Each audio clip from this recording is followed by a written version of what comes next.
Okay, well, hello, this is Alexander Logia, and I'm just going to give you a few testimonies from Tijuana. This is the second night, Friday night. We just got back in. It's a little bit past 1 o'clock right now, and we just had so many amazing things happen over there at our service. First of all, we did evangelism, and we went out into the neighborhood, and we found this one guy who was sitting on the curb, and we decided to ask him if he wanted to feel the presence of God. And so we decided to pray for him, and he said yes. And as we were praying for him, we were praying for the fuego, muy fuego, más fuego.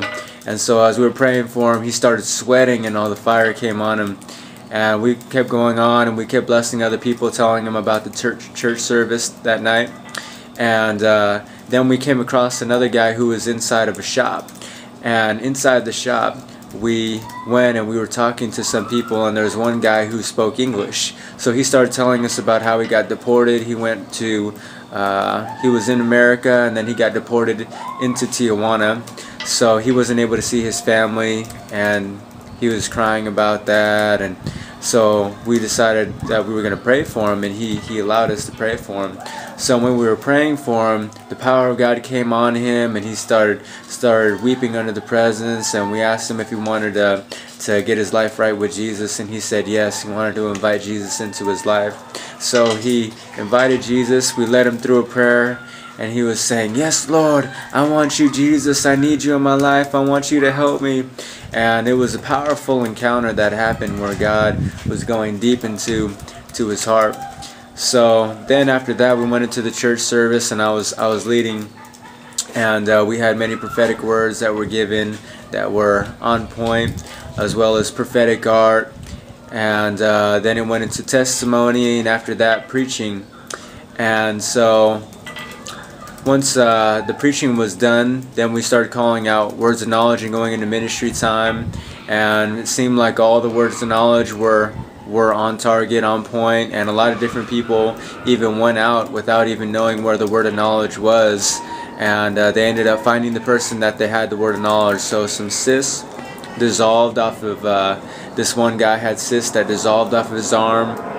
I found an ankle that I prayed for. I called out the word of knowledge, didn't know where it was, found her, she got healed, and the Lord just said, "Tell her she's beautiful." And as I was telling her, she started to weep and started to shake under the power. All kinds of people were getting wrecked by the power of God, bodies flying out, people getting drunk, rolling on the ground. It was so amazing. And the pastors got whacked, they were all blessed. And one cool thing was I was prophesying over this man and a woman, and I prophesied over this man that he was getting a father's heart, and he told me that his wife just got pregnant 5 weeks ago and he was going to be a father. And then I started prophesying over the woman, and I started getting some prophetic insight about the baby. So as I was prophesying about the baby, I saw the baby with the microphone, and I saw this baby going and having a lot of influence, being on television and speaking before many people. And she said that 2 weeks prior to that God had already shown her that the baby was going to have a microphone and be on TV and speak in front of many people. So that was pretty amazing. And there was lots of different healings and things like that happened. And it was a powerful love encounter with Jesus the whole time. Drunkenness, people rolling and laughing and crying and all that. So gloria a Dios, and adios to you. Bye. It's amazing. Thank you.